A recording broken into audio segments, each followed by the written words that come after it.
वफाकी हुकूमत का फ्यूल प्राइस एडजस्टमेंट की मद में बिजली की कीमत बढ़ाने का फैसला सामने आया है। सेंट्रल पावर परचेजिंग एजेंसी ने माह फरवरी की फ्यूल प्राइस एडजस्टमेंट पर दरख्वास्त दायर कर दी है। मजीद बात कर लेते हैं, शाहिद सिप्रा हमारे साथ मौजूद हैं। शाहिद सिप्रा, बताइएगा कितनी कीमत बढ़ाई गई है बिजली की? जी बिल्कुल, वफाकी हुकूमत की जानिब से फ्यूल प्राइस एडजस्टमेंट की मद में बिजली की कीमत बढ़ाने का फैसला किया गया है। इस हवाले से सेंट्रल पावर परचेजिंग एजेंसी ने एक दरखास्त नेपरा में दायर की है, जिसमें इस बात की सदा की गई है कि ₹1.64 फी यूनिट के हिसाब से माह फरवरी की फ्यूल प्राइस एडजस्टमेंट की बुनियाद में बिजली की कीमत बढ़ाई जाए। तो नेपरा की जानिब से 31 मार्च को समाअत मुकर्रर की गई है, जिसमें बिजली की कीमत बढ़ाने या कम करने का हतमी फैसला किया जाएगा। ताहम अगर माह जनवरी की बात की जाए तो उसमें ₹1.63 फी यूनिट के हिसाब से कीमत बढ़ाई गई थी। अब तवक्को की जा रही है मौजूदा हालात में माह फरवरी की फ्यूल प्राइस एडजस्टमेंट की मद में भी ₹1.64 बिजली की कीमत बढ़ा दी जाएगी। जी ठीक है, बहुत शुक्रिया शाहिद सिप्रा। प्राइवेट बस कंपनियों के बाद जनरल बस स्टैंड्स पर भी किराए बढ़ गए हैं। पिंडी बारासा GT रोड साबका किराया 1420, मौजूदा 1550 रुपए। रावलपिंडी बरास्ता मोटरवे साबिका किराया 1650 था, मौजूदा 1750 हो चुका है। रेट के हवाले से मजीद बताएंगे ताहिर जमील हमारे साथ हैं। जी ताहिर।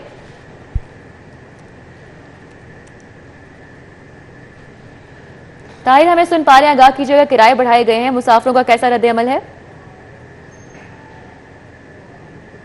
बिल्कुल, अब ईद जाहिर है अब सर पे आ गई है। 2-3 रोज में ईद है और इस हवाले से जो शहरी हैं, जो खासकर मुसाफिर हैं, परदेसी हैं, उन्होंने बस अड्डों का रुख कर लिया है और अब बस अड्डों पर काफ़ी रौनक हमें देखने में आ रही है। लेकिन अब इशू ये है कि रिसेंटली जो फ्यूल प्राइसेस में जो इजाफा हुआ था उसकी वजह से अब जो किराए हैं वो काफ़ी बढ़ गए हैं। अगर निजी कंपनियों की बात करें, D क्लास जो जिसे कहा जाता है, उनकी किराया भी बहुत ज़्यादा बढ़ गई। इसी तरह C क्लास जो बसेज होती हैं, जैसे इस वक्त मैं general bus stand Badami Bagh में मौजूद हूँ, यहाँ भी किरायों में इजाफा हो गया है फ्यूल प्राइस बढ़ने के बाद। लेकिन ओवर चार्जिंग से बचने के लिए भी यहाँ पर हुकाम मुतहरिक हैं और जो सरकारी जो नरखनामा है उस पर अमल दरामद करने के लिए अब यहाँ पर उसे यकीनी बनाया जा रहा है। हुकाम यहाँ का दौरा कर रहे हैं। सेक्रेटरी RTA राणा मोहसिन ने भी अभी जनरल बस स्टैंड लारी अड्डे का दौरा किया है, ट्रांसपोर्टर से बात की, मुसाफिरों से मसाइल दरियाफ्त किए, उनसे बात करेंगे। अच्छा सर, बताइएगा, किराया नामा तो ऑलरेडी बढ़ गया है, तो इसके बाद भी ओवर चार्जिंग की शिकायत क्यों आती है?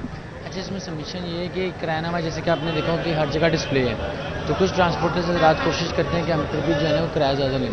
तो आपने देखा होगा कि हमारे तमाम बस टर्मिनल्स पर टीमें जो हैं वो तैनात हैं और ऐसी जो भी ट्रांसपोर्टर अगर कोई कोशिश करता है, ना सिर्फ हम उसको किराया वापस कराते हैं, बस ये गाड़ी के खिलाफ कार्रवाई भी करते हैं, बंद भी करते हैं। और इसी मद में अब तक हमने 7 लाख के करीब जुर्माने दिए। हमने तमाम बेस का किरायानामा डिस्प्ले किया। हमारा जो transport and mess transport department का हेल्पलाइन नंबर है 1071, वो भी हमने डिस्प्ले किया हुआ है। इवन के जो टिकट्स हैं उसके ऊपर भी हमने कंप्लेंट नंबर डिस्प्ले किया हुआ है। तमाम गाड़ियों के किरायानामे जो विज़ा किए गए हैं और इस चीज़ को इंश्योर किया जा रहा है कि जो किराया मुतय्यन किया गया गवर्नमेंट की तरफ से उसके ऊपर 1 रुपये भी नहीं लिया जाए। अच्छा, अभी आप लारी अड्डे के मौजूद हैं यहाँ पर इस बस स्टैंड पर, तो यहाँ पे शहरी अगर आपको अप्रोच करना चाहें, मुसाफिर, जो कि मुसाफिर ज़्यादातर होते हैं, मजदूर तबका होता है, उन्हें इस तरह क्राइटेरिया का नहीं पता होता, तो वो किस तरह आपको अप्रोच करें या शिकायत आप तक लाएं? अच्छा, इसमें सबमिशन है हमारे 2 यहाँ पे जो मेन टर्मिनल है, एक AC और एक नॉन AC। ठीक है, AC टर्मिनल पे भी हमारा कैंप मौजूद है। हमारे जो स्टाफ है वो सुबह, दोपहर, शाम, मतलब सुबह morning shift that is from 8 AM to 4 PM, उसके बाद सेकंड शिफ्ट है 4 बजे से रात 8 बजे तक, और जो थर्ड शिफ्ट है रात 12 बजे से सुबह 8 बजे तक है। इसमें तो हमारा स्टाफ अवेलेबल है, बस टर्मिनल्स को भी विजिट कर रहा है। और जो हमारा नॉन AC स्टैंड है वहाँ पे भी इसी तरह हमारा कैंप इंस्टॉल है। जो भी गाड़ी वहाँ से एग्जिट ले रही है उसको बाकायदा चेक करके जाने दिया जा रहा है। अच्छा, मियां खान बलोच साहब, आप कहते हैं कि आप ड्राइवर को रिप्रेजेंट करते हैं, तो बताएं ओवर चार्जिंग की शिकायत क्यों आती है? ओवर चार्जिंग ऐसे है कि जैसे एक गाड़ी मुल्तान जा रही है, पैसेंजर हमें मजबूर करता है कि हमें इस गाड़ी में बिठा लें, मैंने साहिवाल उतरना है। वो कहता है मेरे से किराया मुल्तान का ले लें। जब हम उसको बिठा लेते हैं, जाकर आगे इंतजामिया चेक करती है ना, वो कहता है इसने मेरे से मुल्तान का किराया ले दिया। जाना उसने साहिवाल होता है, लेकिन वो खुद ही दे के हमारी शिकायत लगाता है, फिर हमें फाइन, जुर्माने और हमारे ऊपर FIR होती हैं। जी बिल्कुल, यहाँ पे आपने बात सुनी और खासकर सेक्रेटरी RTA राणा मोहसिन और यहाँ पर जो ट्रांसपोर्ट्स के भी जो नुमाइंदे हैं, उनका कहना यह है कि इंतजामात यहाँ पर हो रहे हैं और जो ओवर चार्जिंग की शिकायत पर भी हुकाम मुतहरिक होते हैं और जो ओवर चार्जिंग करने वाले ट्रांसपोर्टर्स हैं उनके खिलाफ कार्रवाई भी अमल में लाई जा रही है और इस हवाले से मुख्तलिफ कैंप भी कायम है और यहाँ पे अमला भी मौजूद है। जी ताहिर जमील खान हमें तफसीलन आगाह करे थे, बहुत शुक्रिया आपका। अभी आपको बताएं कि ईद की खुशियां अपनों के संग मनाने के लिए परदेसियों की अपने आबाई शहरों और गांवों को वापसी जारी है। किसी को टिकट मिल गया और कोई टिकट मिलने के इंतजार में अभी कतार में ही खड़ा है। उस्मान खादिम कम्बो से तफसीलात जान लेते हैं। जी उस्मान। की बड़ी खुशियां मनाने के लिए परदेशियों की अपने आबाई इलाकों को वापसी का सिलसिला जारी है। लाहौर से बड़ी तादाद में जो परदेसी हैं वो अपने आबाई इलाकों को वापस जा रहे हैं। आज ख़ास तौर पे बड़ी तादाद में शहरी जो हैं वो बस अड्डों पे पहुंच रहे हैं।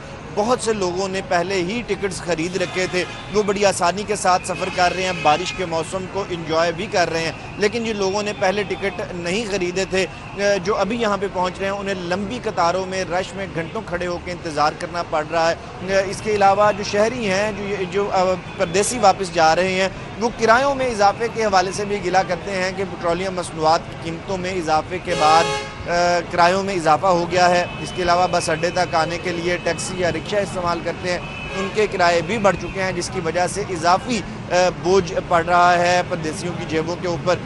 ख़ास तौर पे वो तबका जो मेहनत मुशक्क़त के लिए लाहौर में मौजूद होता है और वो अब ईद की खुशियाँ अपने आबाई इलाकों में अपनों के साथ मनाना चाहते हैं, उनको किरायों में इजाफा सबसे ज़्यादा मुतासिर कर रहा है। वो इसका गिला करते भी नज़र आते हैं। लेकिन चूँकि ईद है, ईद की खुशियाँ अपनों के साथ होती हैं, तो इसीलिए तमाम परदेसी लाहौर से बसों पे सवार होकर अपने अपने इलाकों को रवाना हो रहे हैं। ना सिर्फ पंजाब में बल्कि दीगर सूबों के शहरों को जाने वाले परदेसी भी पहुँच रहे हैं बस अड्डों पर और वहाँ पर अपने आबाई इलाकों को रवाना हो रहे हैं।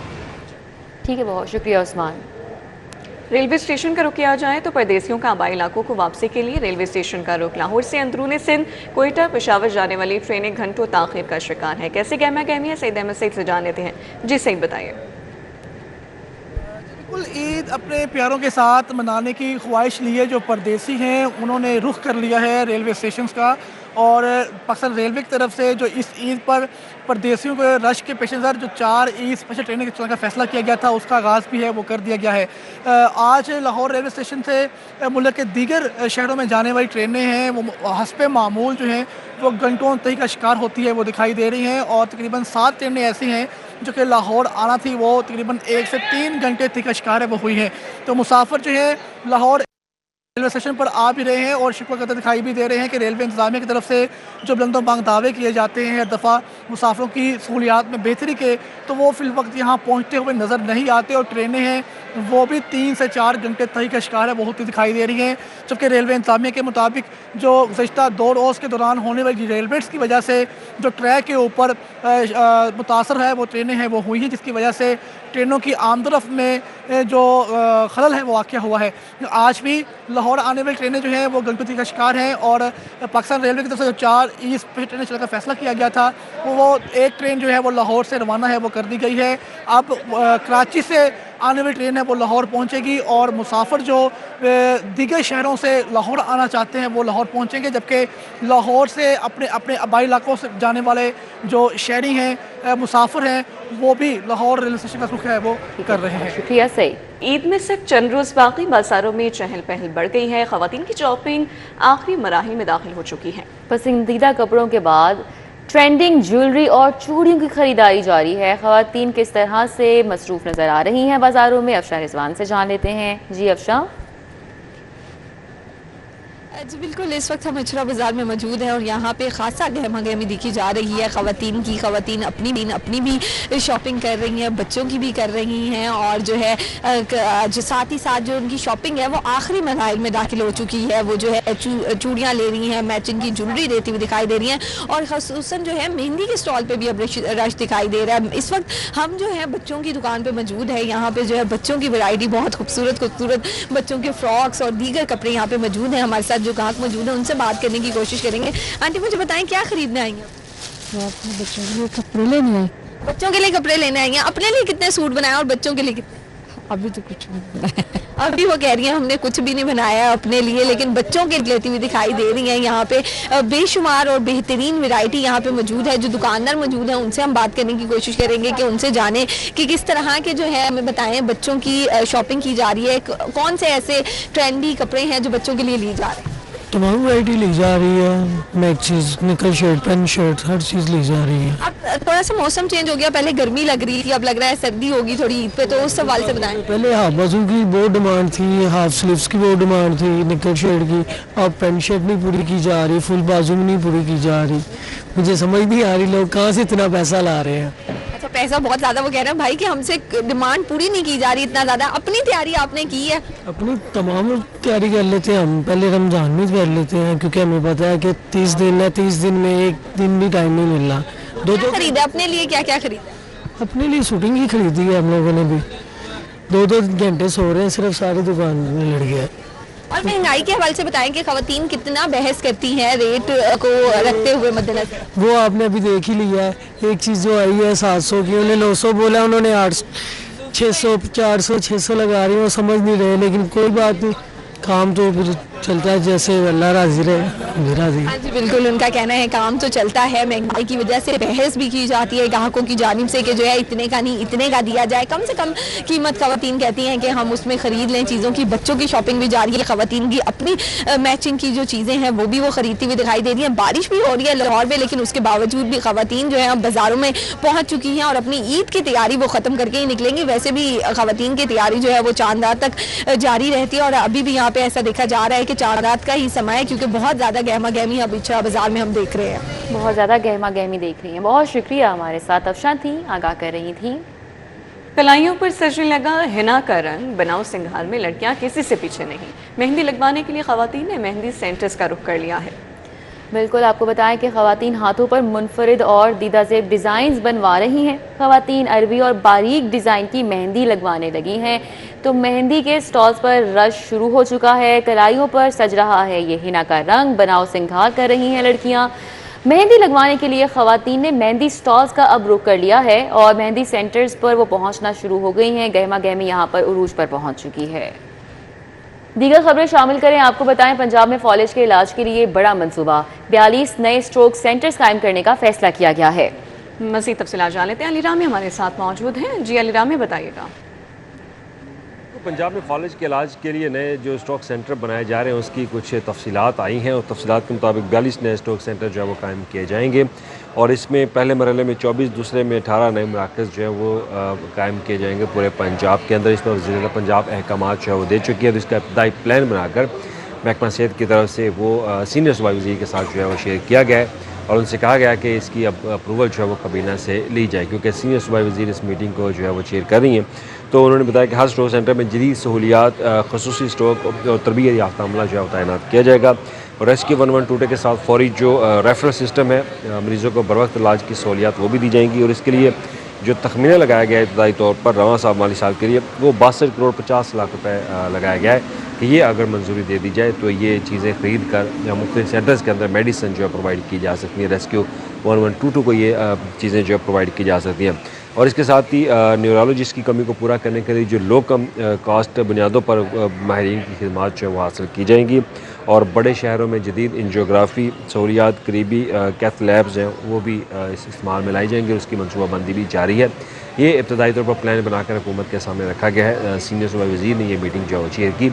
अब उन्होंने हदायत जारी की है कि महकमा सेहत इसको मज़ीद बेहतर करे और जल्द काबीना से इसकी अप्रूवल जो है वो ले ली जाएगी, क्योंकि वज़ीर पंजाब ने जो फॉलेज के मरीज़ हैं उनको फौरी तौर पर रिलीफ देने के हवाले से उनकी बहुत शुक्रिया अली रामे। पंजाब फॉरेंसिक साइंस अथॉरिटी के दायराकार को निचली सतह तक पहुंचाने के लिए यहाँ पेशरफ सामने आई है। क्या पेशरफ सामने आई है, जान लेते हैं इरफान मलिक से। जी इरफान।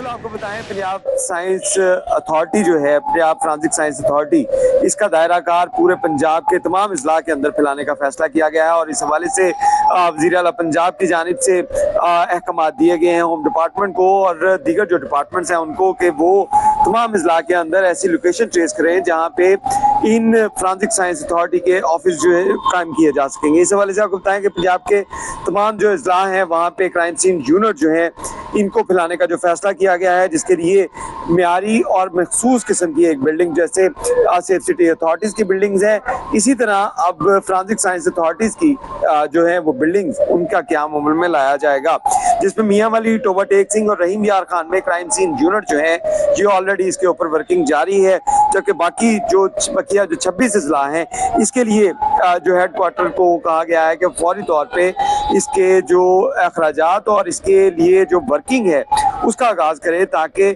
आइंदा माली साल जो 2026 से 2027 है माली साल में उसमें इसकी फंडिंग जो है इसके रखे जाएं ताकि जल्द अज जल्द 2027 के अंदर तमाम अजला में जो क्राइम सीन यूनिट है ये फाल हो सके, और जहाँ पे क्राइम और उसके साथ साथ दीगर जो इश्यूज हैं जिसमें ड्रग्स है, फूड है, इसको भी अब लेबॉर्ट्री के लिए जरिए, जो फॉरेंसिक साइंस लेबॉर्ट्री के जरिए इस कैटेगरी के अंदर लाया जा रहा है। तो इसके लिए पंजाब के तमाम अजला जो हैं इनको फाल किया जाएगा। इरफान मलिक, बहुत शुक्रिया आगाह करने के लिए।